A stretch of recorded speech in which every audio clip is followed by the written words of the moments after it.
What's shaking, everybody? It's October, and Vader's really getting into the spirit of things.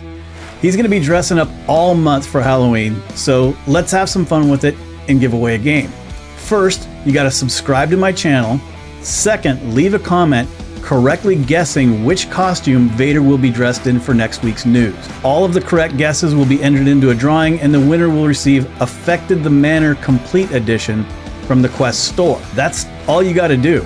Subscribe on YouTube and leave a comment guessing which costume Vader will wear next week. If you're watching this in a short, a Facebook reel on Instagram or TikTok, just look in the comments and I'll leave a link to the full video so you can guess too. But now let's get on to the news. Quest 3 is dropping next week, and some lucky folks are going to get their hands on it this weekend. If you're planning to get a Quest 3 but you're not sure which to get, here's my thoughts. Both the 128 and 512 gigabyte versions will get a free copy of Asgard's Wrath when it releases, so that's a wash.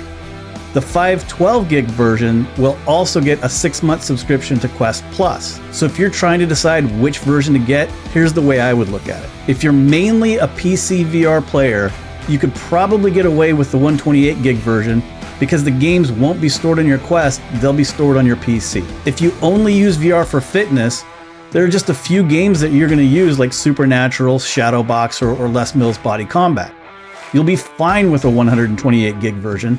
And by the way, the Quest 3 will be a major upgrade for fitness because it doesn't stick out very far, so it feels more stable when you move around. If you're someone that only plays a few VR games, say you meet up with friends to play Golf Plus or 11 Table Tennis or Demio, you might be able to save a few bucks and just get the 128 gig Quest 3. For everyone else, if you're getting a Quest 3, just bite the bullet and get the 512 gig version.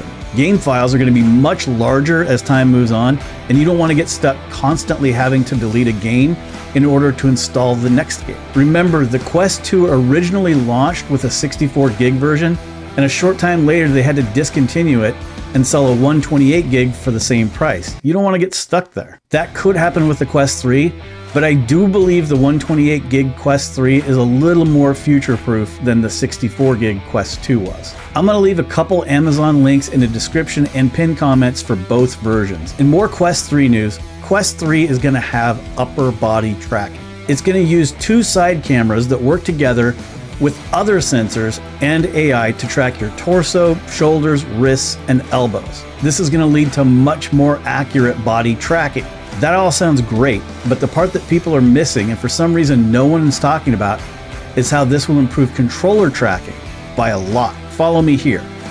If the headset's facing cameras can track your torso, elbows, and wrists, AI can do the math and figure out where your controllers are without the need to actually see them. Inside-out body tracking on Quest 3 will go a long way towards eliminating occlusion problems. So Meta's going to track controllers with IR lights built into the top of the controllers, hand tracking, and body tracking. Pretty smart way of doing things, really. In game news, Dungeons of Eternity released yesterday for Quest. In the game, you'll hack and slash your way through a maze of dungeons with swords, axes, bows, magic staffs, and more. You can play in single-player mode or team up with up to 2 of your friends. Dungeons of Eternity uses randomly generated dungeons, so no 2 runs will be the same. There are trap rooms, combat arenas, puzzle rooms, secret chambers, and more areas to keep you entertained for days. Dungeons of Eternity is available now in the Quest store, and I'll leave a link in the pinned comment and description so you can get 25% off. PowerWash Simulator is coming to Quest. In the game, you'll run a power washer, or as some of you pronounce it, washer, where you can clean cars, trucks, houses, fences, whatever needs power washed, in order to earn money to upgrade your equipment, in order to do a better job, in order to make more money. Now, I've done a bit of power washing in my day, and I can tell you that it can be incredibly satisfying. There's just something about instantly seeing the difference you've made that makes power washing kind of fun. I think PowerWash Simulator is going to be a big hit, especially with co-op mode. The game has been out on PC since July of last year, but will make its way to Quest 2, Quest Pro, and Quest 3 on November 2nd. In PSVR 2 news, it's the same as always. It's just one step forward and one step back. I'll get the bad news out of the way first. Project Wingman Frontline 59 released on PSVR 2, and Sony dropped the ball. Early reviews say the graphics are blah. Project Wingman is played with the PS5 controllers rather than the PSVR 2 controllers, which further blows up the immersion. And the part that I think is borderline criminal is the game is sold as a VR game, but out of the more than 20 missions, only 6 of them are played in VR. There's no indication of this before you buy the game, and once the game is installed, it cannot be returned. Now here's the good news for PSVR 2. Red Matter launched earlier this week. The game looks incredible with 4K textures, dynamic foveated rendering, and it runs super smooth at 90 frames per second. Red Matter is one of the really great games in VR, and now PSVR 2 users get it for $19.99, or if you owned it on the original PSVR, it's a free upgrade. Stay tuned for some hands-on Quest 3 reviews coming very soon. Also, some accessory manufacturers are beginning to ship head straps and other goodies to me for review, so this should be a super busy week coming up. I've got my reviewing Crocs on, so stand by. I am just 147 YouTube subscribers from my 500 subscriber goal.